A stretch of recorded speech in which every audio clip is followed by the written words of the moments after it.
For my new course on Stoicism and self-improvement, please check the link in the description.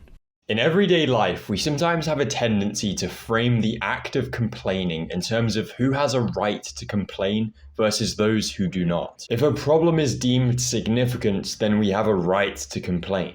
But if others are complaining about something that we deem to be trivial, then we think their complaint inappropriate in some sense. Now, Stoicism, of course, has a lot to say about complaining, about judging one's circumstances to be good, and in general, what you might call thinking positively. And sometimes people interpret Stoic teachings through this paradigm of justified versus unjustified complaint as it corresponds to the severity of one's problems. And so they then interpret the Stoic advocate as attacking their right to complain, and then by extension suggesting that their problems are trivial compared to those of others. But because the Stoics have such a different paradigm when it comes to good versus bad, they really just don't buy into this game of justified versus unjustified complaining whatsoever.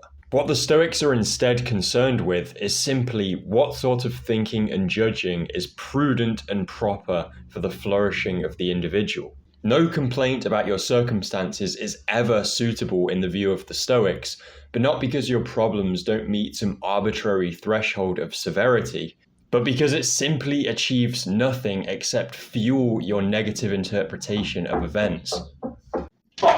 Pardon the interruption, but I simply cannot stand to hear you speak such drivel. Did you know that just now a big brute of a seagull illegally procured my ice cream? And you expect me to relinquish my right to complaint? Feast your eyes. Right here, enshrined in the law, it clearly states that I do in fact have a right to complain, so put that in your pipe and smoke it. Stoicism teaches that difficult circumstances and troubles to all sorts of varying degrees are simply inevitable facts about life that we cannot control. The question then should not be, at what point is my life hard enough to where I am afforded a right to justifiably complain to those around me? At what point do the measuring scales of my life tip into the objectively awful territory?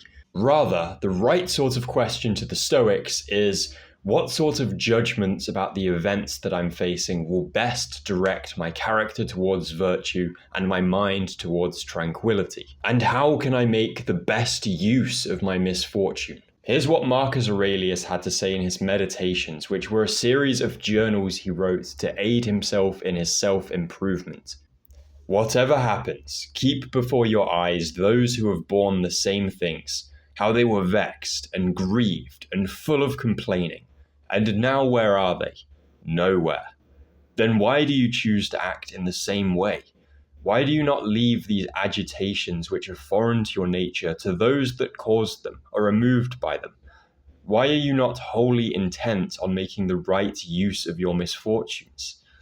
For if you will use them well, they will be a material for you to work on.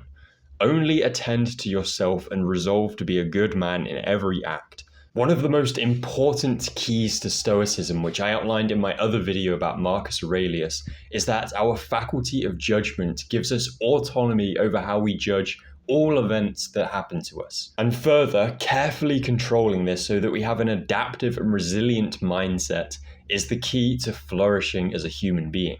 And as Marcus Aurelius speaks to in this very passage, there are huge character gains to be had from any adversity we face, particularly if we maintain a good character throughout it. Now, from my own personal life, this is exactly the sort of idea that I seek to embody in order to better manage life with chronic illness, especially during particularly difficult bouts with it. I always do my utmost to focus my thoughts on the character training experience that this kind of difficulty provides. This also helps one to relate better to the progress that they're making in life when, due to external circumstances, progress in traditional spheres is stifled. But if I stay as disciplined as possible with my lifestyle, only consuming the most optimal food for my health and well-being, avoiding pleasurable junk food, and if I opt for high quality rest, reading, and quiet contemplation over binge watching YouTube and scrolling social media whilst laying in bed, and if I just push myself to move forward with my goals as much as possible every day,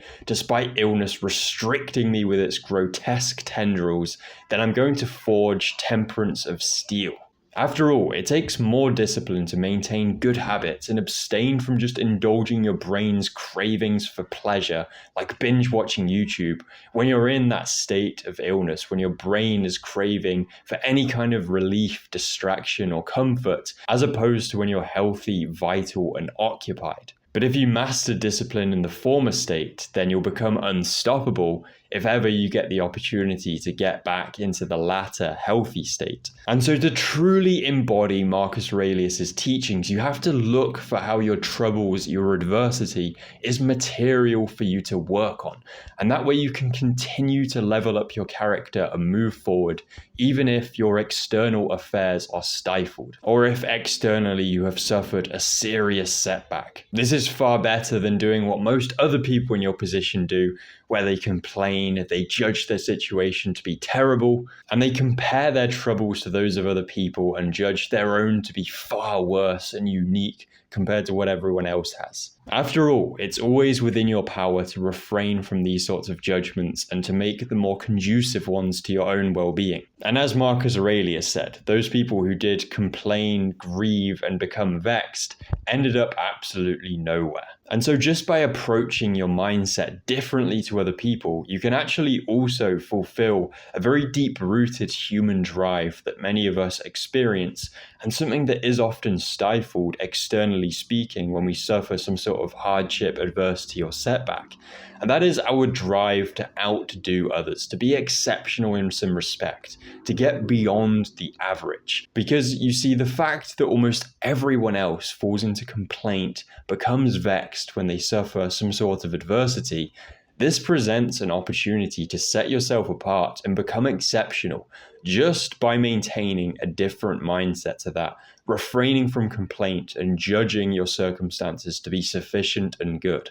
As Nietzsche said, greatness resides in being able to love one's fate, amor fati. Getting beyond the incredibly tempting urge to just complain to ourselves and those around us and truly embrace a love of one's own fate is something that almost nobody achieves. And so if we do achieve it, which it is always within our power to do, regardless of how hindered we are in our external affairs, we can always choose to embrace this and, by extension, become exceptional and set ourselves apart.